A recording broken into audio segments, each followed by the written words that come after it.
What's up, everybody? Welcome to Sherdog.com. You are on our YouTube page, and you are here for the trenches, our live chat. And of course, the topic is all about UFC 232. See what other questions are out there. But I say we because, of course, you know who it is. I'm Man Walker, of course. Like y'all know me. I ain't nobody. But the real star of the show is the man himself. Captain Credential is back in the building. Jason Burgos, how you feeling, Jason? I mean, I am fascinated and intrigued. I mean, you're downplaying things, but tonight is clearly going to be the Anthony Walker experience podcast because it was an experience for you today. We're all dying to know the details. The rants shall commence. The trashing is in full session. I mean, let's get this shit show on the road. Yeah, so definitely want to apologize to everyone out there who is used to our normal start time. Obviously, my duties for UFC 232 had to take precedent over getting this started ASAP. So sorry about that again, but here we go. So yeah, I just came back from the press conference. I will admit I have not been a part of the MMA media field for that long. Relative to a lot of my colleagues, especially some folks that joined us for Sherdog.com. However, that was by far the most bizarre thing I've ever been a part of.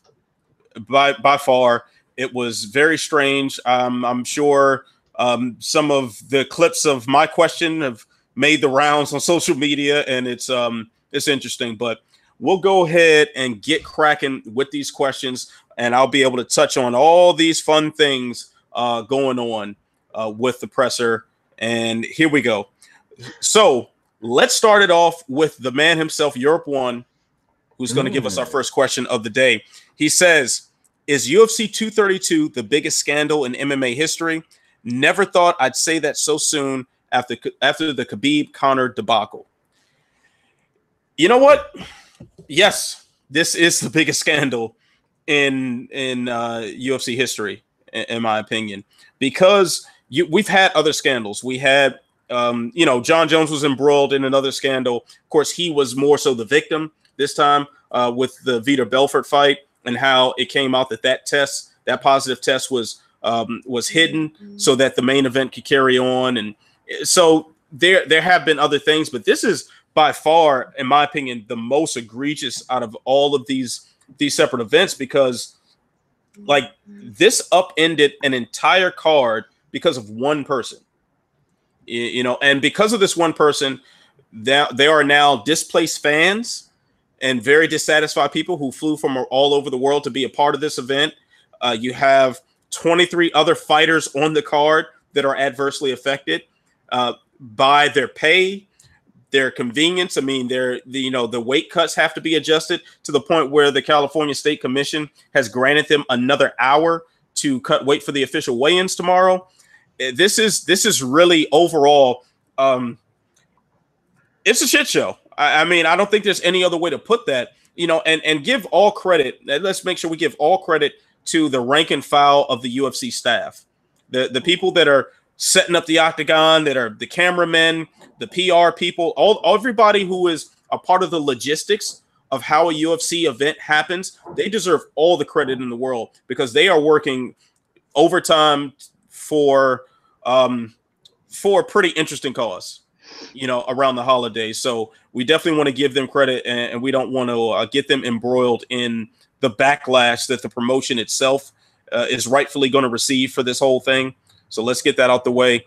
But yeah, biggest scandal in MMA history. It's just, it opens too many doors that we can go into multiple rabbit holes to dissect. What do you think, Jason?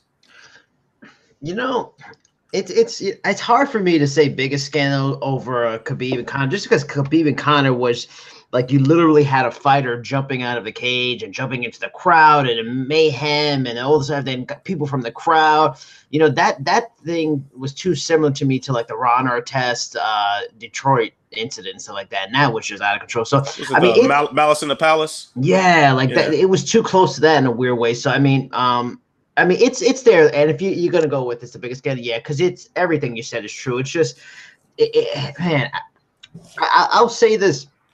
out there. So for the people that's watching, so this again, misconstrued. I love the UFC in terms of the product in what it represents in this sport that I love. I'm still a fan as well as a journalist. So everything the fighters represent, what they represent to the sport, all that stuff. I love, just like I love Bellator and all these other brands, and UFC is important in this business that I work in and love. But good God, the ethical shit they pull of like the last 3-4 years, it's hard to like them at some point. It's really hard to like them, and this kind of questionable antics and stuff they do like this, it's just I don't get it. It's so messed up on so many levels. I guess in a way I can't say I'm shocked just because of all the stuff they've done. Like I brought it to a friend recently. It's weird. It's like when GSP faded away and Conor McGregor and John Jones kind of became the face of this company went wrong kind of direction. Like they still offer the best content in terms of fights and fighters on the largest scale, but good God, some of the stuff they do and the way they handle things in that. To see the video of you getting interviewed, asking Dana White a question and just his shitty attitude to it. Like Scott Coker wouldn't do that. Chatri Sit-Young-Tom wouldn't do that. Carlos Silva wouldn't do that. League president of PFL. These guys, like the weird way they also handle the media in like a disdainful, fuck you, I don't really like you. You're just, it's Trump-esque and it sickens me in a way. And what they did to Jay set it up for us. The journalist earlier, I forgot her name. Isabel. Yeah, Costa. I mean, it's just it does make it scandalous. I'm not gonna say it's bigger than Conor and Khabib because that was nuts, but it's right up there. If it's not one, it's 1A. It's just it's tough. It's tough to watch. It's tough to see what they do. It's tough to see what happened to you. It's tough to see what happened to Isabel. Just it's infuriating in a way, but we have to cover them because they're the biggest shows. So it is what it is, Yeah, I mean, I definitely see your point about Khabib Conor still being the biggest scandal in your mind.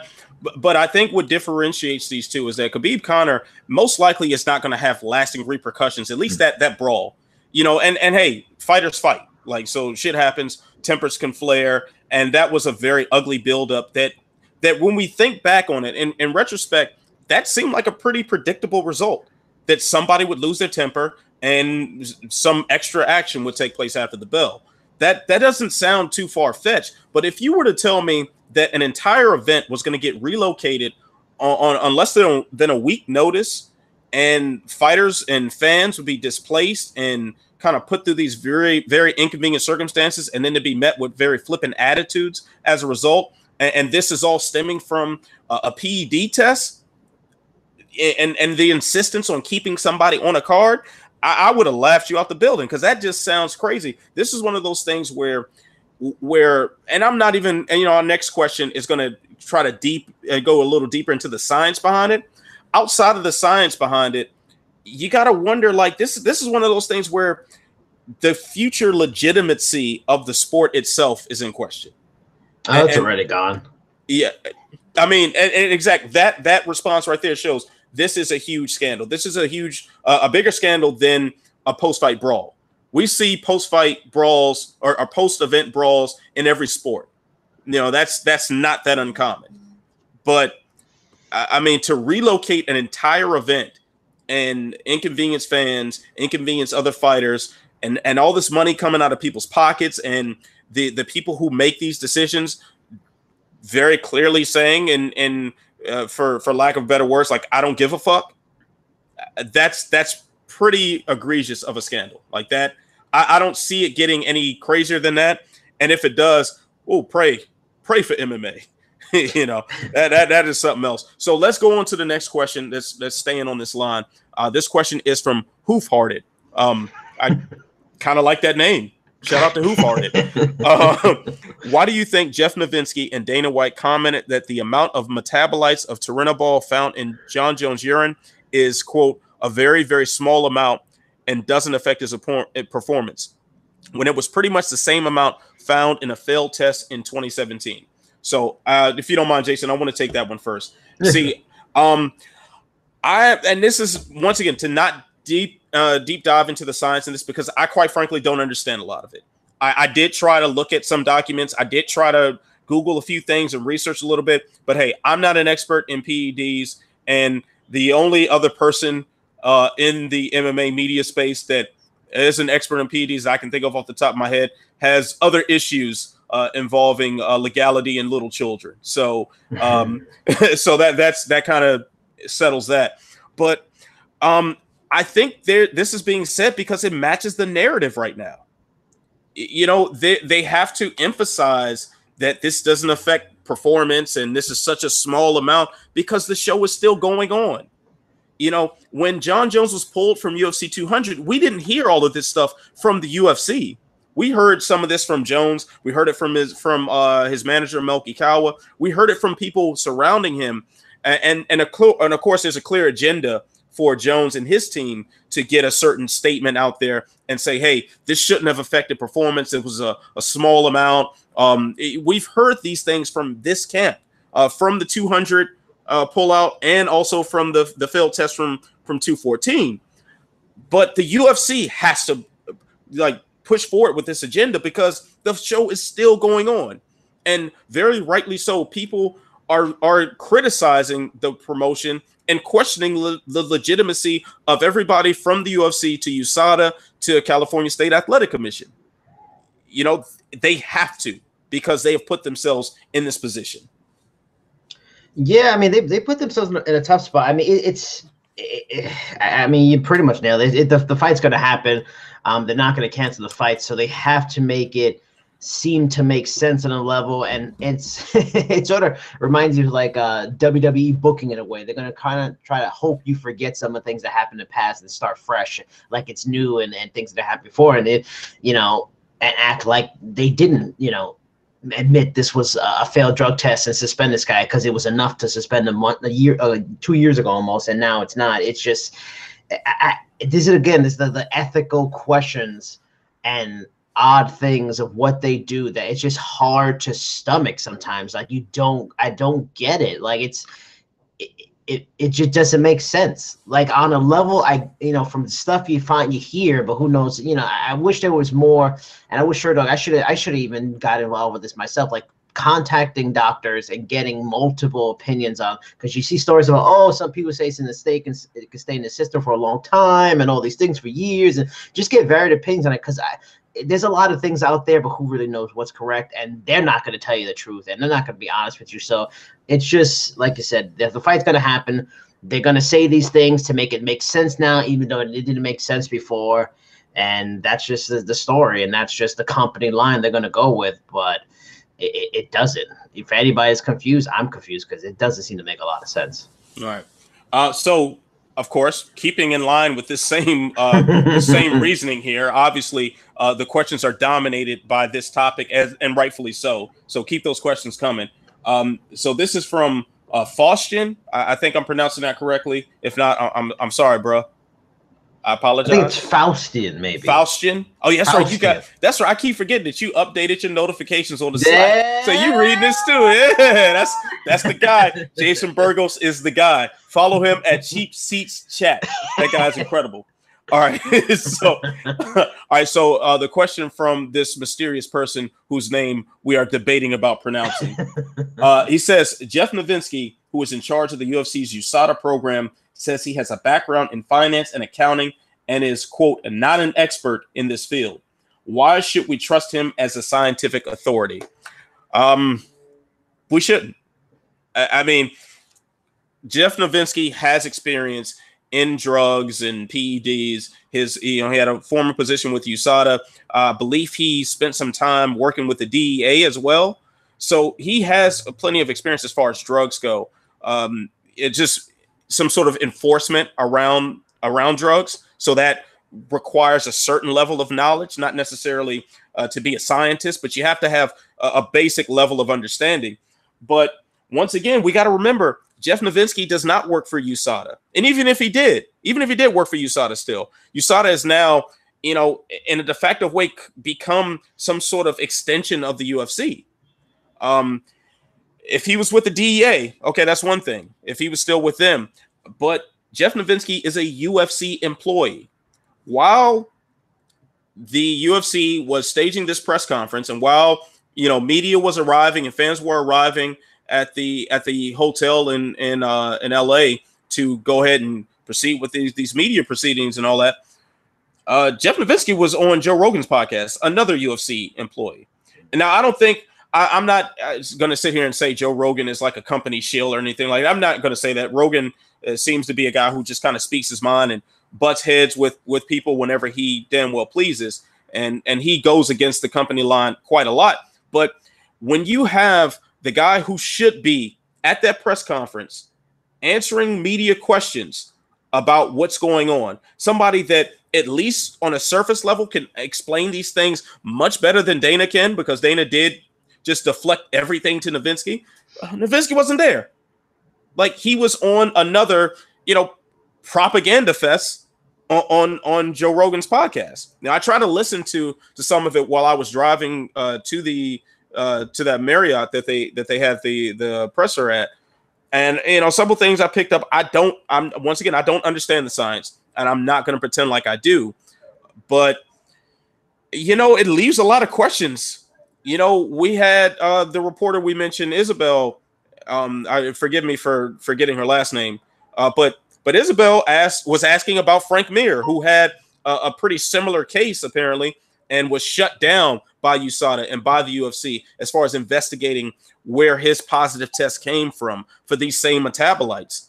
And I get it. If the science has caught up to certain things and you can determine more, that is fine. Science is always evolving. It's always changing. It is very possible that John Jones is pulsing, or whatever the term is, and these levels are just fluctuating because it's something stuck in his system somehow. That is not beyond the realm of possibility. But at the same time, if you're going to proceed with that defense, you need to acknowledge the times you got it wrong. You need to acknowledge the people that have been wronged by this or had similar circumstances, like a Frank Mir. And at the very least, offer them an apology. Offer them some sort of public statement saying, hey, we might have mislabeled you as a cheater, and we apologize. Something, like anything, because you are playing with people's lives. Like, let's keep in mind Tom Lawler, who just had his last fight with Golden Boy MMA, was a UFC employee, or independent contractor.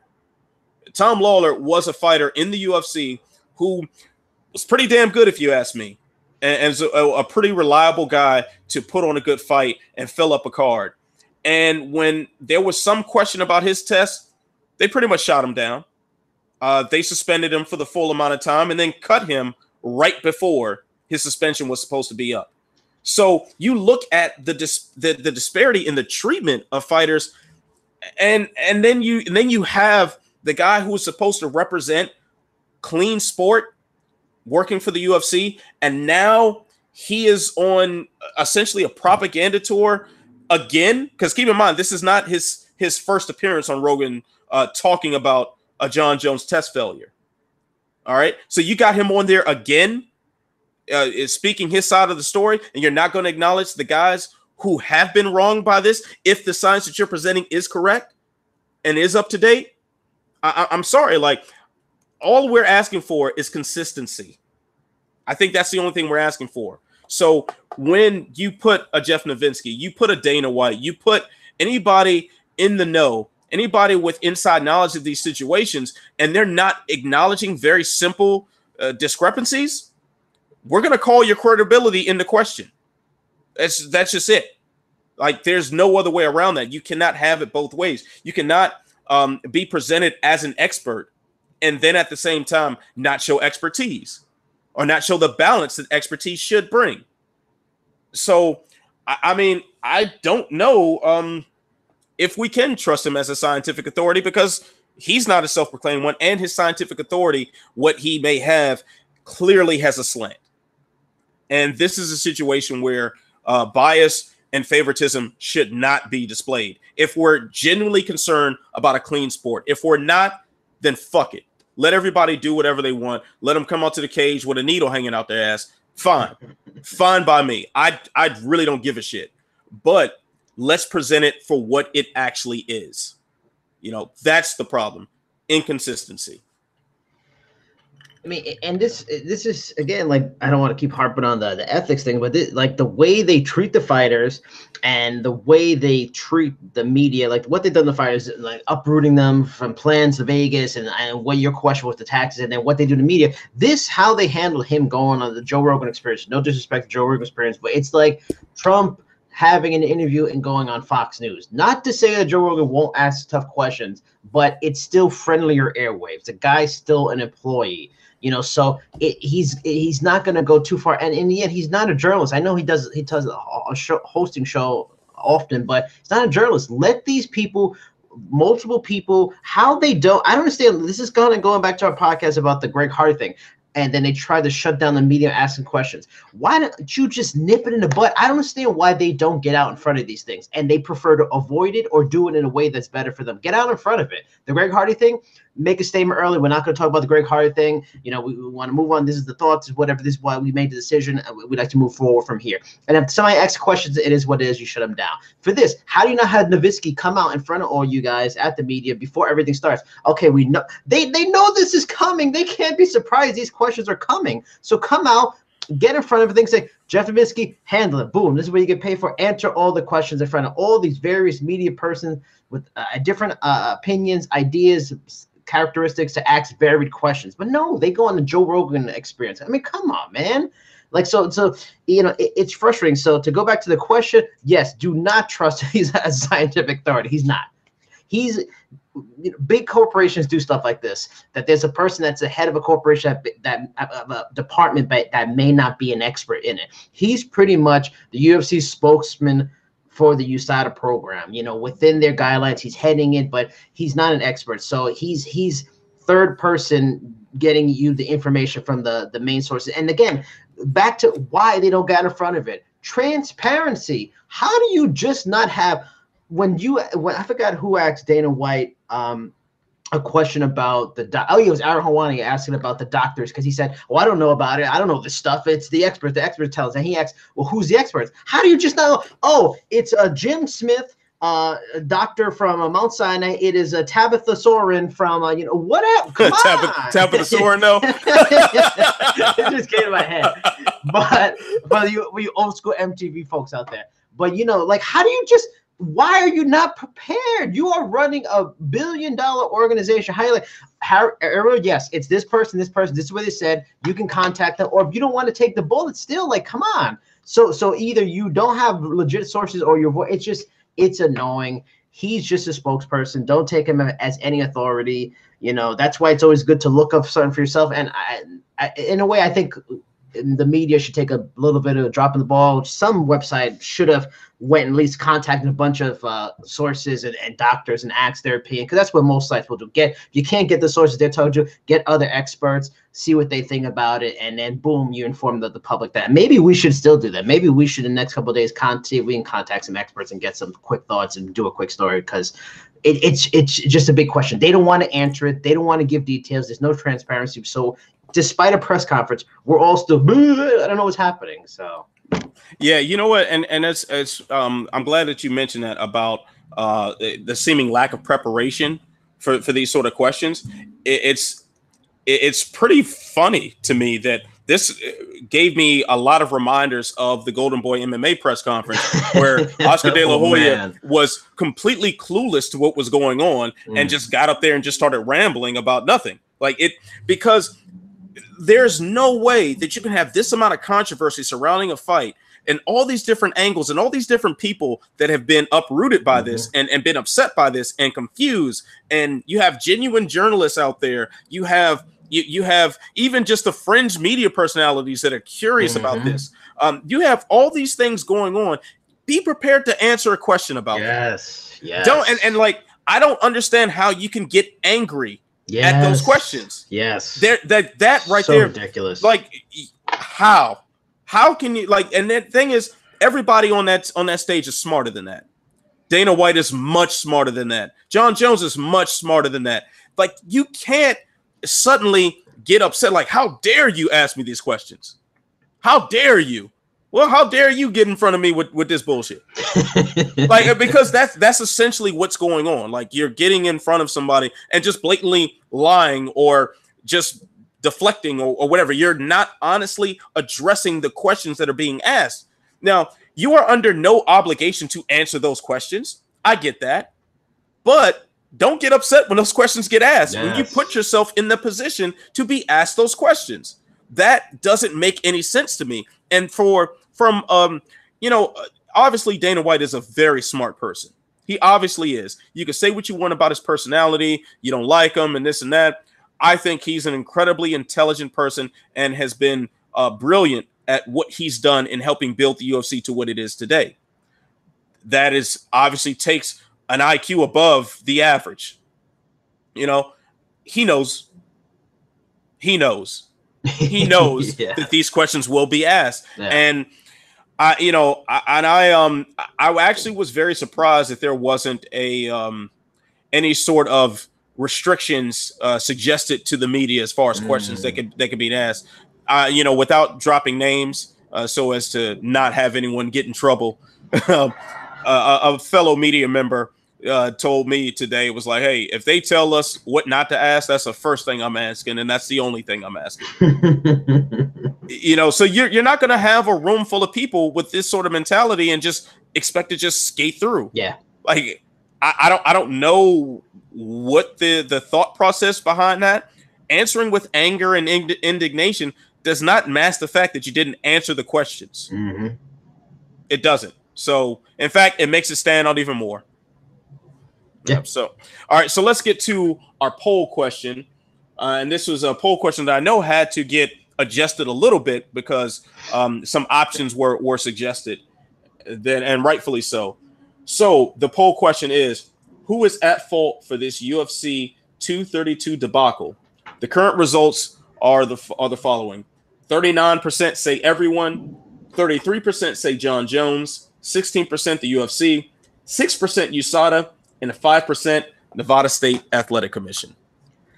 I don't know. Those results are interesting. It's the UFC, or honestly, not even UFC. It's Dana White, because nothing's happening without him making these decisions and making these shows. It's Dana White. Dana White chose, because the baffling thing about this entire thing is, okay, there's a very strong possibility this is just an isolated incident with the pulsing and the turret ball still being in John Jones' system. He might be getting a raw deal here. It may not affect his performance whatsoever. Fine, granted. If there's any question, if a state athletic commission, which is one of the premier athletic commissions in the country, don't want to go with it, and USADA still flags it as odd, then you don't do it. I don't understand how the possibility of, okay, you know what? This is a little funky. This is the situation, guys. Look, John may be being put in a tough situation. He may be totally innocent here, but we're going to hold off on this fight. We still got Nunes and Cyborg as a co-main event. That'll be moved up to the main event. We're still going to go forward with this card. We're not going to change. Let's do some fan service. We're not going to screw you people over who are prepared for this event and change everything. We're going to reschedule this fight. Really sorry. If you'd like a refund for your tickets for not being able to see John Jones, Gustin, done. But they still made the choice to go forward. And let's be real. They're doing this all for one man. For one man, they're moving an entire staff and fighters to another state for an event, and then having anybody that paid for tickets and flights and hotels screwed. Then, those people who shelled out big money to try to go to this event, now other people, luckily for them, they get a discounted rate. It's Dana White. It's all on Dana White. You want to say Dana White / UFC, it's all on him. He's the one making this final decision to say, this man is above all, and we're going to change the whole weekend, the whole event for this man. That's what they did. They changed an entire card and uprooted everybody for one guy, and it's on him. It's USADA just, they did their job.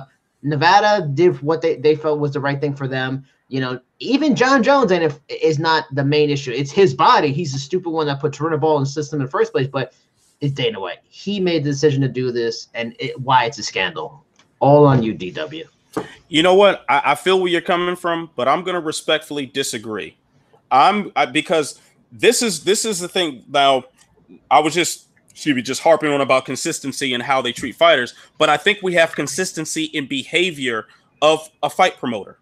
A fight promoter is going to want to put the fight on. He's going to want to make as much money as he can. And that's what Dana White is chasing right now. But they're losing money, supposedly. Losing $5 million, he claims. Yeah. Which makes no sense why he would do this. Why would you lose money, again, to make one-man fight? Because you got to be thinking about the pay-per-view. You got to be thinking about what they're trying to set up with this. Don't be surprised if you see Jones-Cormier 3 for the big pay-per-view that's set up for March. As long as no test failures move that to Boise, Idaho or whatever. So like we can expect promoters to be promoters. John Jones, we know John Jones is going to do what John Jones does. Like John Jones will be himself, if nothing else. So that sounds about right to me. But if I have to put blame on any one entity above the other, because really everybody is involved, but I don't want to go with the everyone's responsible. I want to go with the athletic commissions being responsible, and not Nevada, but California. Nevada is doing. So you're going with the other choice. I'm going with the other choice. Yes, I'm going with the other choice. I'm going with California State Athletic Commission. And now, of course, I've taken this platform many times to ride against these athletic commissions like nobody's business, because a lot of times it is a collection of clowns. And once again, they are showing their red noses. First of all, let me go back to Nevada. All right. Now, Nevada not trying to let this fight go through. And they're saying, hey, we need to have a hearing about this first. I'm quite not sure. Apparently, Jay says California was a choice on the poll, but no one voted on it. Wow, you guys fucked that up. Wow, you guys fucked that up. You guys fucked that one up. All right, so Nevada not letting this fight go through, and they want to have some sort of meeting or something first. I get that. I totally get that. That makes sense. That sounds like proper procedure. Yeah. But the story that this isn't going to happen because sooner or because the holiday week, I'm sorry, I'm not buying that. You mean to tell me that these athletic commissions make money for the state of Nevada? They make a boatload of money on these UFC events that pumps money back into the government. You mean to tell me that because it's around Christmas, these guys can't make a vote? I don't give a damn what vacation you on or anything like that. You're gonna turn down the amount of money that's coming in from a UFC pay-per-view because you on a beach? Fuck out of here. I just don't believe that. I believe that is a load of horse shit. I can't put it any other way. I don't believe that. That sounds crazy to me. That sounds like some bullshit. So Nevada has decided, hey, we're not doing this here without some checks and balances. Good move on them. But California, who already is making some interesting moves after Liddell Ortiz, fresh off of that one.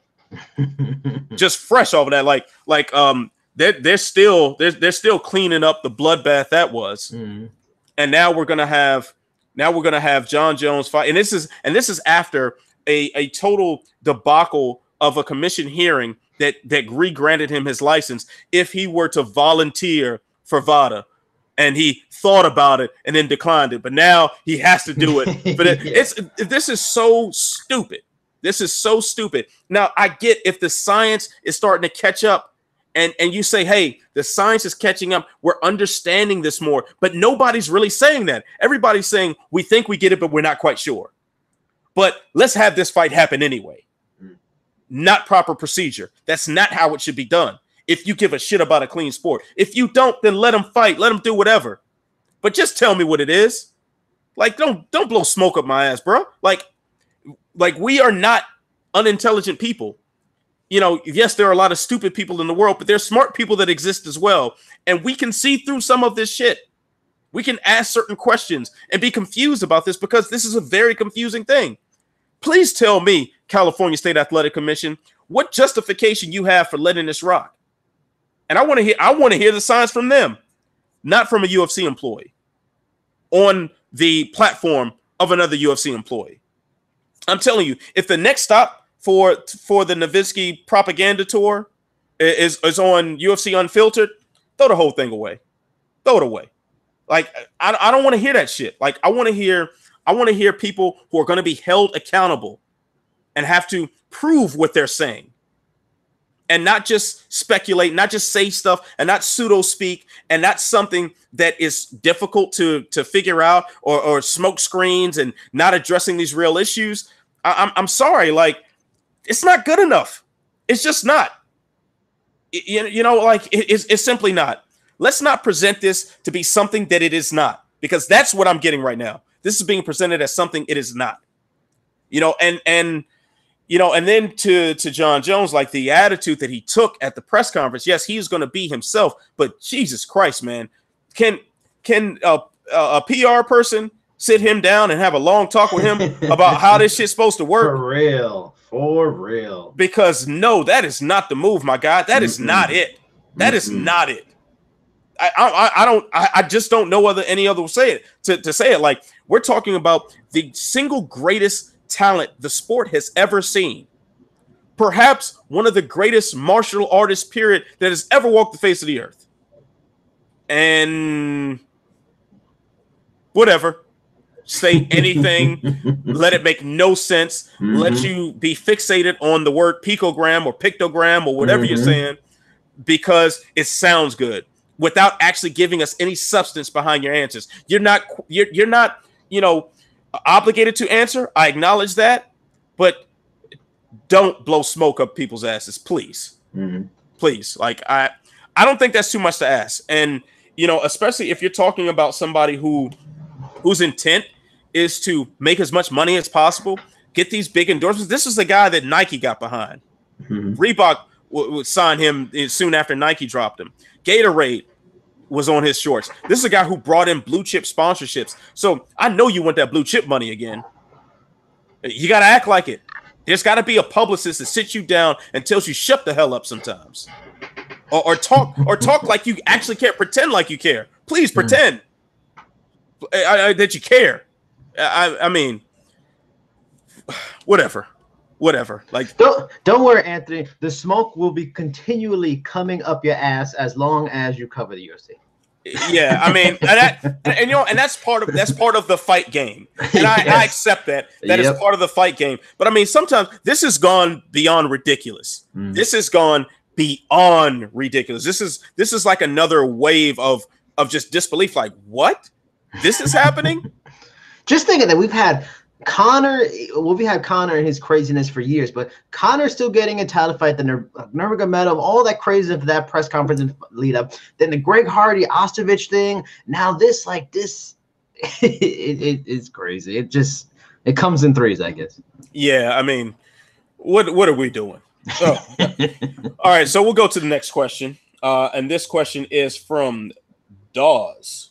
He says, do you think Dana, alongside John and his team, should refund fans in some way?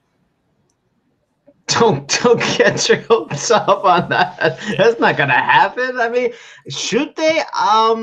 Yeah, they probably should. That would be the right thing in a real world situation. If it was, you told your friend, buy tickets to this show. Oh wait, no, I want to go to that concert, but I want to go over to this venue. So can you pay to go? I'll meet you there. I'll give you the money back. Yeah, in a real world level. But when we're talking about billion-dollar companies, millionaire athletes, they don't give a fuck. They should, that'd be nice, but don't hold your breath on it.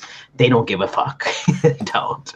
Yeah, don't be checking your account balance waiting for that refund to hit anytime soon. Like, it's just because even for people that were buying tickets in LA, like apparently the system was all screwed up for that.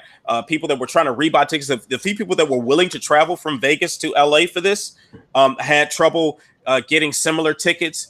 They had to pay more in prices, despite the fact that ticket prices were advertised to be lower.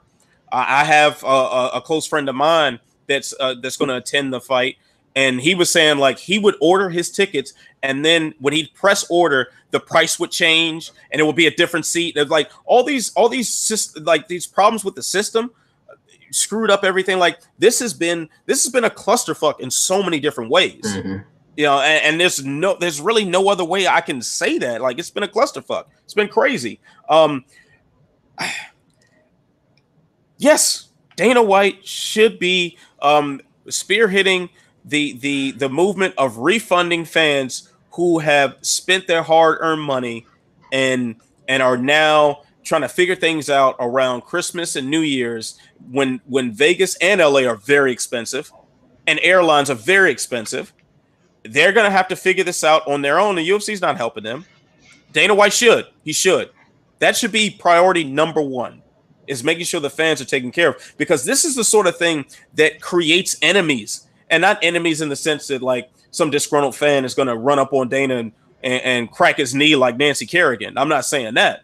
But what I am saying is you are turning off fans. If there's someone who is willing to center their holiday vacation around seeing your product and pay high ticket prices to go to a trash ass city like Las Vegas to see your product, those are fans. Those are loyal people. Those are people that need to be cherished and valued and respected. But the moment you say you don't give a fuck about them by doing this, and you're not offering any real compensation, you are turning people off. And everything the UFC tries to do is always trying to pick up fans. You want to appeal to fans, mainstream fans. You want to get this new fan base, and that's always the buzzword you hear. But now you got these fans, and this is how you treat them? Come on, man. Come on.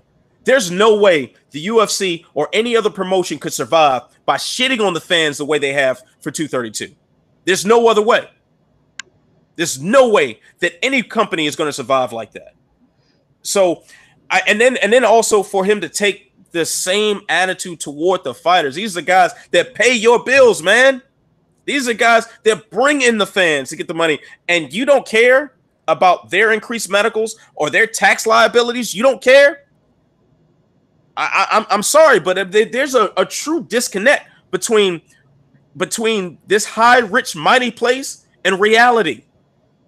Reality says you won't get to the top if there weren't these people at the bottom that are giving you money.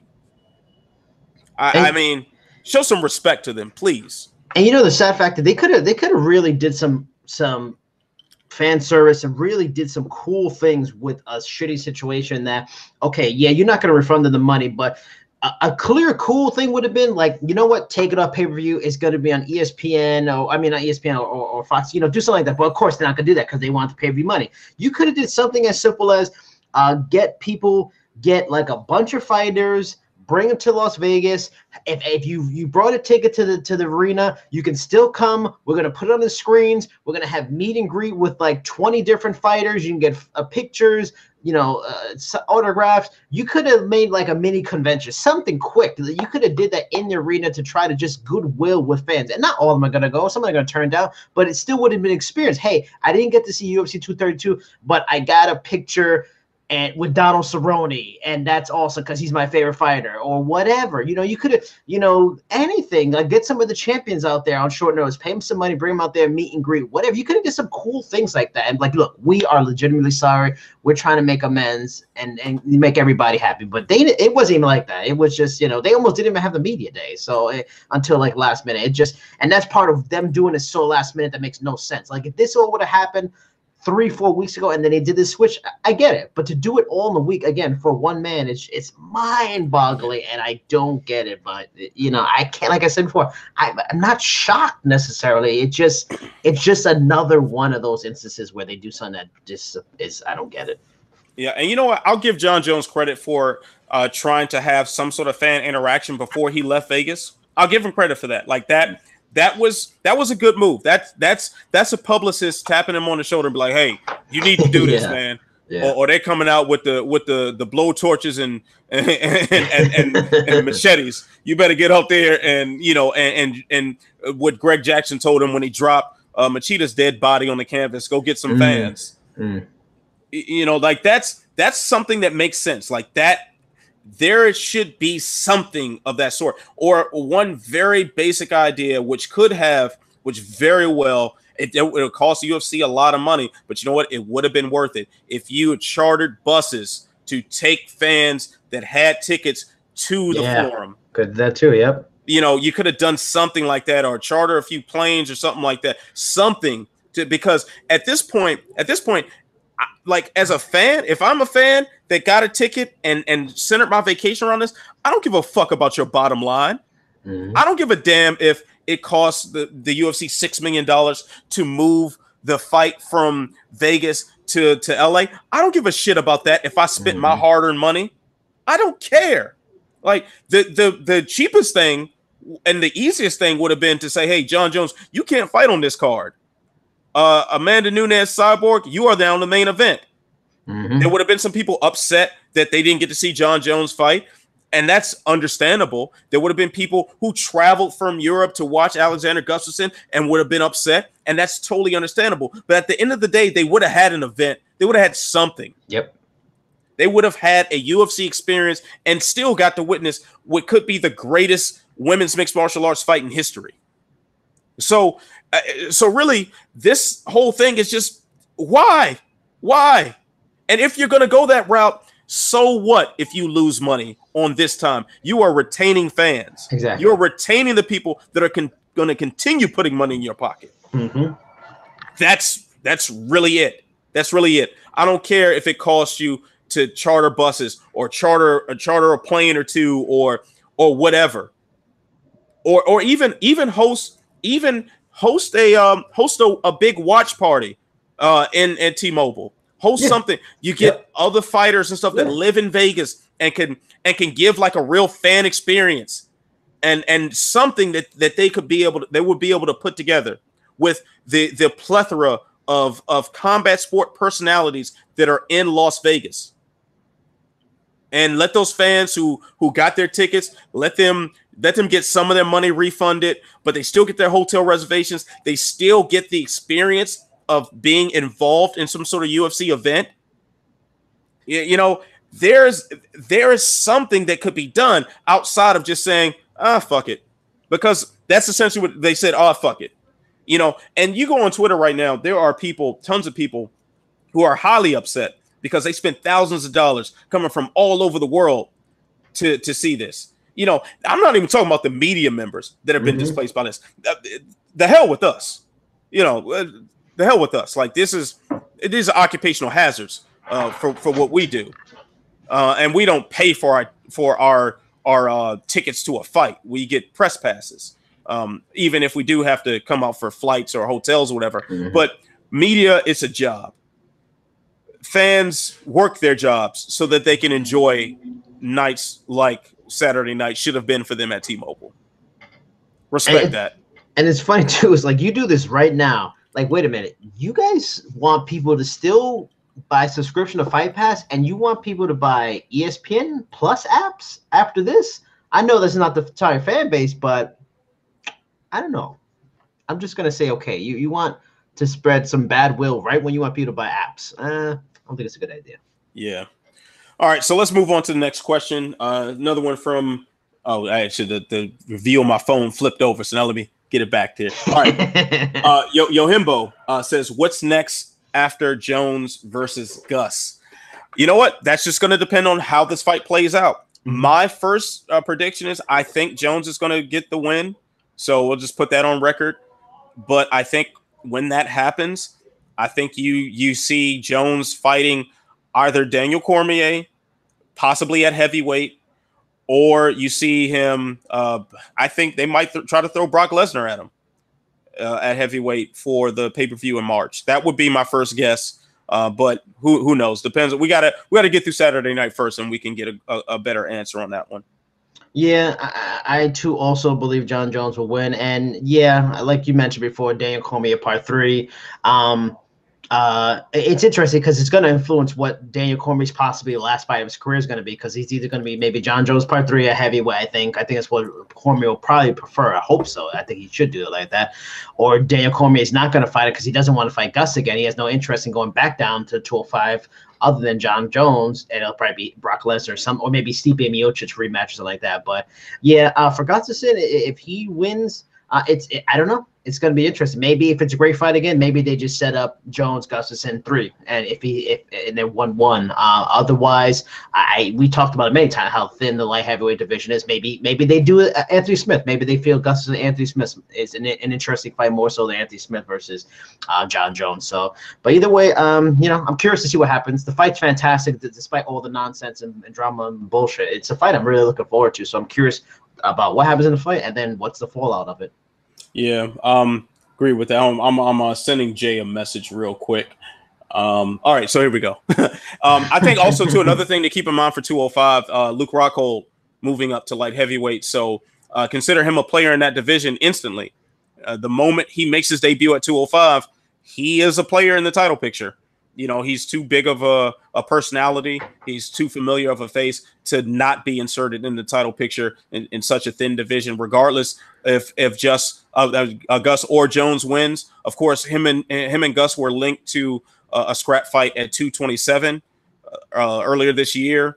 And then, of course, the built-in rivalry that he will have with John Jones because of his friendship with Daniel Cormier. So I think there's some very interesting possibilities no matter who wins. But if I had to put money on it, I think the UFC is setting John Jones up for either a trilogy fight with Daniel Cormier or some sort of heavyweight fight against Brock Lesnar. Is Romero officially going to the light heavyweight? Is he staying? What's the Romero story? What is going on with that man? You know what? Off the top of my head, I don't know. Last I heard, he was going to fight Paulo Costa at 185. So I don't think he has his plan set on anything outside of middleweight. So he can still make middleweight. I know he's missed weight the last couple of times. Wasn't there rumors of him versus Gustafsson? Wasn't that kind of that was discussed too? That was discussed, but I think if I'm not mistaken, the Gus versus Rockhold story had a lot more legs, and apparently it was scrapped because of the shin injury that seemed to be reoccurring with Rockhold. Yeah. So I think that's what shut that down. And I think not too long after that, Gustafsson hurt his hand in training, so they didn't get a replacement for Rockhold for 227. What are your thoughts on Romero versus John Jones? I know it wouldn't make sense because he hasn't earned anything, but that fight at first flip John Jones should beat him. But then you think about it, it's like that would be a fascinating fight. That's one of those fights where I didn't realize I wanted to see it until you just said it. Yeah, like on an athletic level, it's just like okay, I'm there for it. I really would like to see that now. I think because the conventional wisdom says John Jones destroys about anybody you put in front of him. Yeah. But damn, man, Romero is something else. Like Romero can beat anybody in the third round. Yeah, like that's just that's just something else. Romero is also one of those guys who, despite being such an athletic specimen, he is very, very skilled technically. And his athleticism disguises how good he is as a technician and as a strategic fighter. So I would love to see that. I mean, John Jones obviously has like the greatest fight IQ known to man.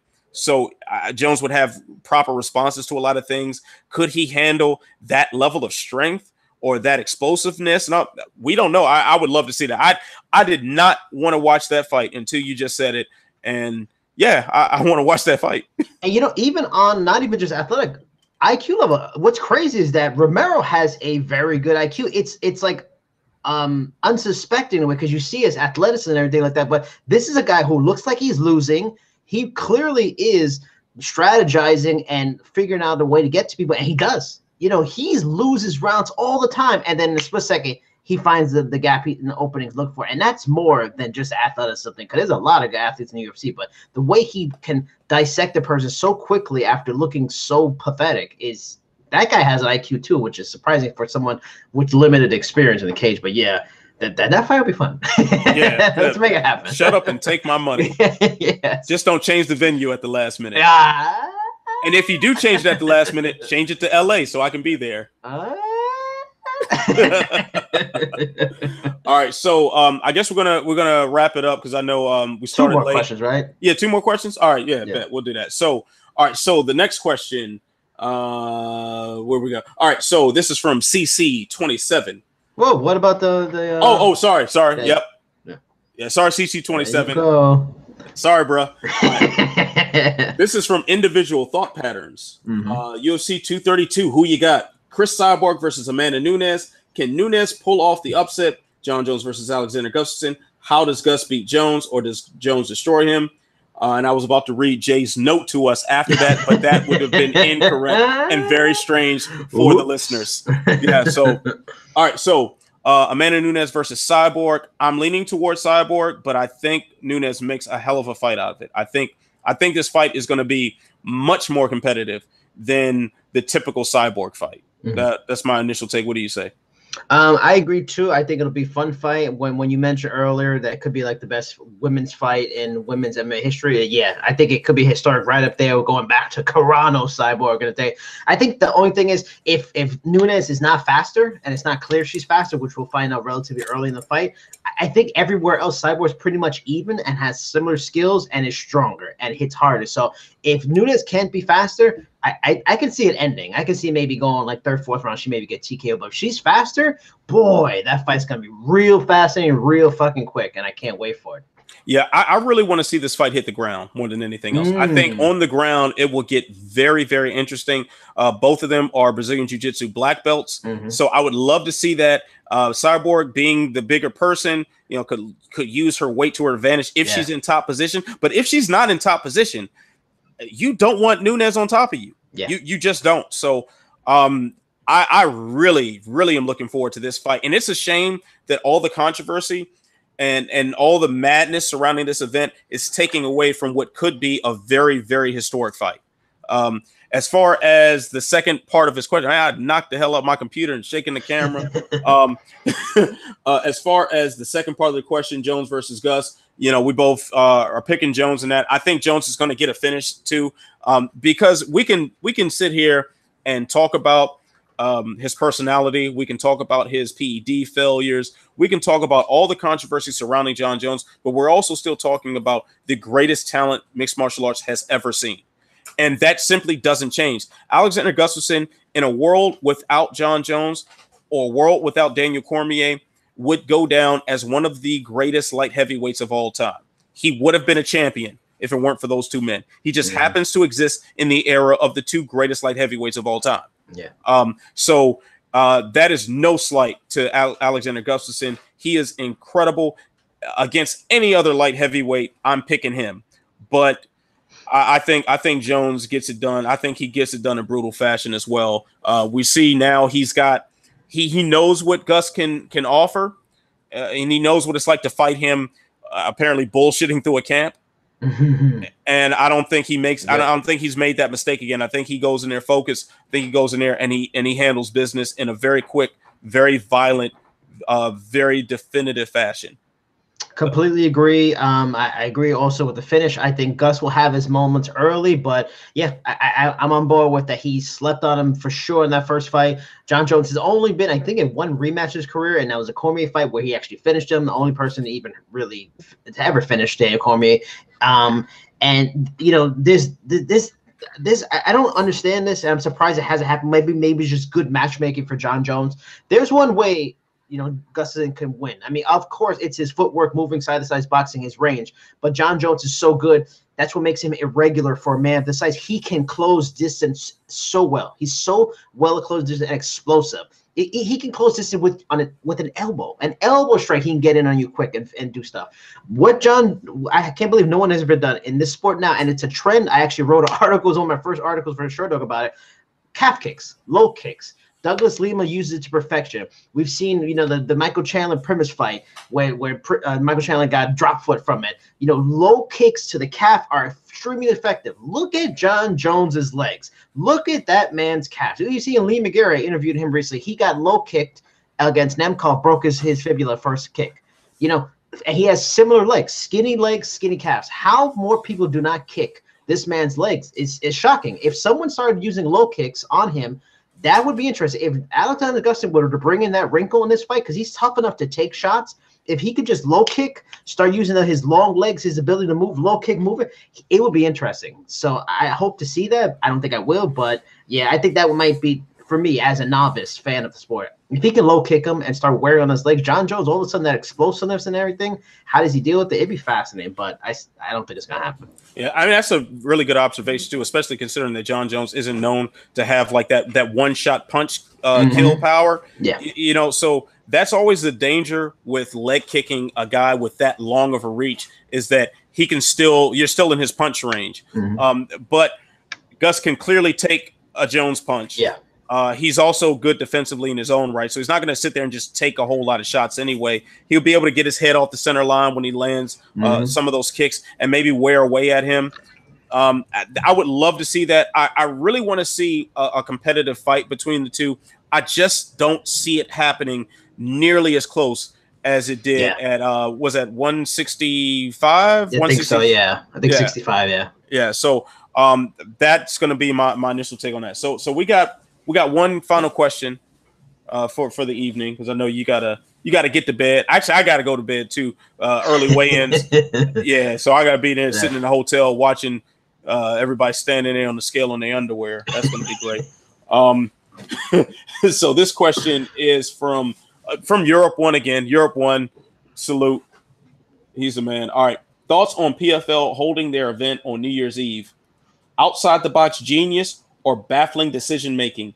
6 title fights on one event.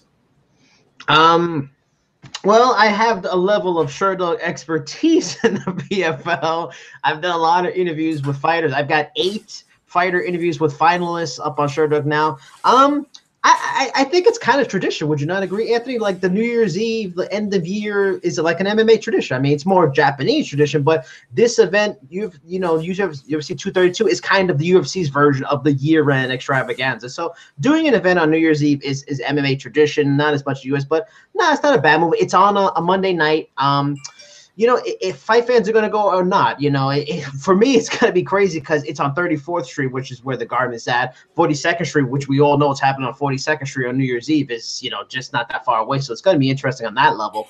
But I don't think it's a bad idea. It's on a Monday night. People can watch it before they watch their New Year's Eve things. It makes it unique. It makes it refreshing. And like the Europe One X, it's got six championships fights where every single winner makes $1 million. So that promise they've made from the start of the season to now, it's an intriguing selling point to a fan that's maybe looking for something a little different. Even a friend of mine at my job, when I told them about it for the last few months, they were intrigued by the concept of a person winning $1 million.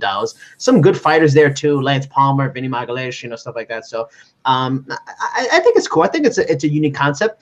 World Series of Fighting, I think, did this before too. I think they just did their New Year's Eve show like during the day, which would have been nice. I would have preferred that, yeah.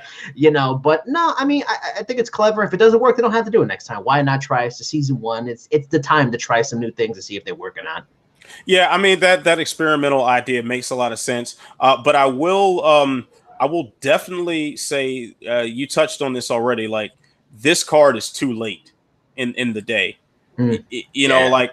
I don't know if I'm trying to remember if this. I want to say this was UFC 131. Was that Brock versus Alistair Overeem, where it was the traditional year-end card, but New Year's Eve fell on a Saturday, so they put that card on a Friday instead. Like one thing that you're not going to compete against is New Year's Eve, because if we're going to sit down and watch fights on New Year's Eve, it's unfortunately, no disrespect, it's probably not going to be PFL. It's probably not. It's probably you would have to make a big pay-per-view. You'd have to make a big splash. There'd have to be some big spectacle like we see with Ryzen doing in Japan. It's going to have to be something more grandiose. And no disrespect to PFL's format, those $1 million payouts are a beautiful thing for all those fighters on the card. I was fortunate enough to cover a PFL event and get to talk with some of the athletes and some of the executives, and they are all very good people at what they do, and they're and they are trying to put some money into places outside of the UFC for mixed martial arts, and that's a beautiful thing, and I support that wholeheartedly. But New Year's Eve, I'm sorry, like the demographic that you're trying to get with mixed martial arts is not going to be sitting in front of a TV watching NBC Sports. They're going to be out chasing women, getting drunk and partying, because that's what knuckleheads do on New Year's Eve, and mixed martial arts fans are knuckleheads. Like that's going to be the knucklehead routine, especially in the era of DVRs. So while I love what PFL has done, and I love the fact that they're having this grand finale with $6 million on the line, and all 6 of these tournaments are coming to an end and one night, that is fantastic. But do it on December 30th. Yeah. If you got to do it on December 31st, make that start time about 3 p.m. Eastern. Yes, I would have preferred that myself. Yes. Yeah. So I think with a 7 Yeah, p.m. don't Eastern remind me, start time. Jay. I know Jay. I Yeah. gotta be there, right, Jay? Yeah, so Thank you so for everybody, reminding me. listening and watching right now, our esteemed producer Jay has sent the note that popped up on our screen, like reminding the start time is at 7 p.m. Eastern, and Jason just watched his New Year's Eve just go down the crapper, down the crapper. You just, Yeah. I mean, hopefully they give y'all some champagne or something. I'm not. No disrespect I'm not staying for post fight. I'm going right to the train and going the fuck home. I don't want to get back to the hood too late at night if I don't have to. Yeah, get out of Manhattan. Yes. On New Year's Eve as fast as possible. Yes. But hey, this is a card on TV, on traditional television. It's gonna go slow as hell. You're gonna be there till like it starts at 7. You're gonna get out there to 10 for sure. It's gonna be like 11:30 before you leave out there, bro. Oh, hey, they do some scrums afterward. No, I'm not being no scrums for me. No scrums. No. Damn. I don't want no scrums. You don't want Carlos Silva hanging out the passenger side trying to holler at you? No, I interviewed him early in the week, which will be on Sherdog soon. No, I hollered at him already last Saturday. Was Ray Selfo driving? Maybe. All right, so I don't know. I mean, I'm just over here bullshitting. And normally when I start bullshitting like that, it probably means it's a good place to end the program because it's only going to get worse. Because, yes, in case you were wondering, I got the wild turkey, and I've been sipping the whole time, baby. Fantastic. So anyway, Jason, please tell the good folks where they can find you and what you got coming up for Sherdog.com. As always, on Instagram and Twitter at Cheap Seats Chat. Like I mentioned before, 8 stories with PFL finalists on Sherdog now. You can find them on my author page. Just search me Sherdog, Jason Berger Sherdog. Some of them came out a few weeks ago, but Josh Copeland at heavyweight, Vinny Magalhaes, Sean O'Connell at light heavyweight. At middleweight, talked to both guys. Lewis Taylor at Boost Magomedov. Didn't talk to the lightweight guys. Talked to Palmer and Silver, both featherweight. So look those up. I'm going to get some assistance and be going to the workouts on Saturday here in New York. So hopefully I will be getting video interviews for the first time on camera for Sherdog. Hopefully with some of the fighters. Ray Cooper's supposed to be there, Kayla Harrison, Sean O'Connor, Vinny Magalhaes. So that'll be cool. And then going to be in the building on New Year's Eve. Hopefully we'll be leaving the building at a decent time on New Year's Eve. And that is pretty much it for me. And, have some stuff like the Carlos Silva interview, which I talked to him, hopefully should be in the next few days. I talked to him just about the PFL championships, things to come, international, asked him about if he'd be interested in flyweights or not, since the UFC's division is kind of going away. Other questions, contracts, and of course they have a new deal with DraftKings that starts for the championship, which I asked about, got some details. So look for that. And that's pretty much it for me. All right, cool. So I have Ask Ant will be coming out. So I'm not sure if I'm going to write that tonight or tomorrow morning because I got some other stuff that I need to take care of. I got an exclusive with Megan Anderson. Hopefully I can pull something from that. But also got scrums to upload. Shout out to the homie Matt Hunter from Mixed Combat Radio, who is jumping on the Sherdog ranks as the photographer and videographer for UFC 232. So we got some good content. I gotta upload that. That's gonna take some bandwidth and my frustrations and concentration. And I got no patience for the bullshit with the technology. So I got to get that uploaded. So you can check the Sherdog.com YouTube page for this goodie and some more. By morning time, we should have some good stuff up there for you. I'm also going to the official weigh-ins and the ceremonial weigh-ins, accompanied by the aforementioned Matt the Hipster Hunter. So we're going to get some content from there as well. Good, Bad, and Ugly will go up after the fight. So I will be, I believe I'm cage side for this one. So I'll be able to get some good insights as to what's going on close to the action as possible. And in the meantime, you can follow me on Twitter at Ant Walker MMA. Apparently, my Twitter's like going off because apparently, like Deadspin or something picked up the